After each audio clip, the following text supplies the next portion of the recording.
भूली हुई परी, अ हॉरर फेरी टेल।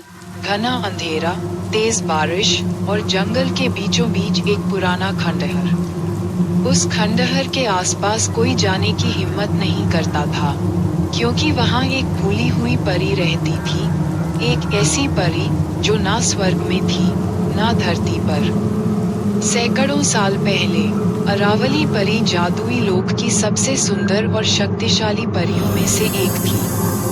लेकिन उसकी एक गलती ने उसे शापित बना दिया।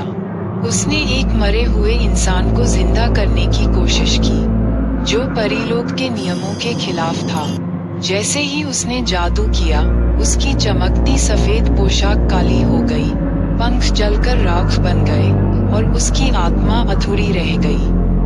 परीलोक ने उसे त्याग दिया और वह एक खंडहर में कैद हो गई।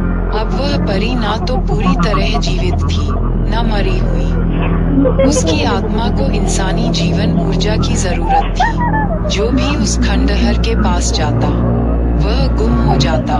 गांव के लोग कहते थे कि रात के समय वहां से धीमी हंसी, चीखें और फड़फड़ाहट की आवाजें आती हैं। एक दिन 3 दोस्त, रोहन, नील और सिया, उस खंडहर की सच्चाई जानने के लिए वहां जा पहुंचे।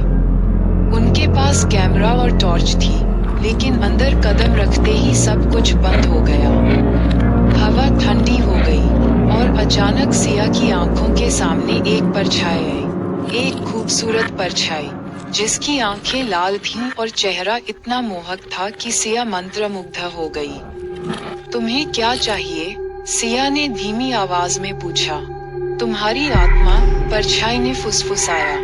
सिया चिल्लाई, लेकिन रोहन और नील कुछ नहीं देख पा रहे थे। अचानक दरवाजा जोर से बंद हो गया।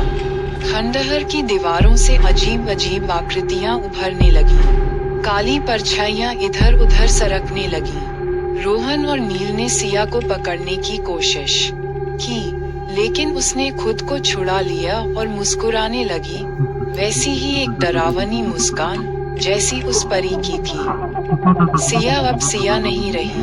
उसके लंबे बाल हवा में लहरा रहे थे। उसकी आंखें काली हो गई थीं। वह धीरे धीरे हवा में ऊपर उठने लगी। रोहन और नील ने वहां से भागने की कोशिश की, लेकिन तभी उनके पीछे वही साया आ गया। अब तुम मेरी दुनिया का हिस्सा हो। अगली सुबह गांव के लोग खंडहर के बाहर सिर्फ एक कैमरा पड़ा हुआ देख सके, जिसमें आखिरी रिकॉर्डिंग थी। एक परी, जो अब सिया की शक्ल में हंस रही थी। खंडहर अब और भी ज्यादा डरावना हो गया था, क्योंकि अब वहां एक नहीं, 2 आत्माएं कैद थीं।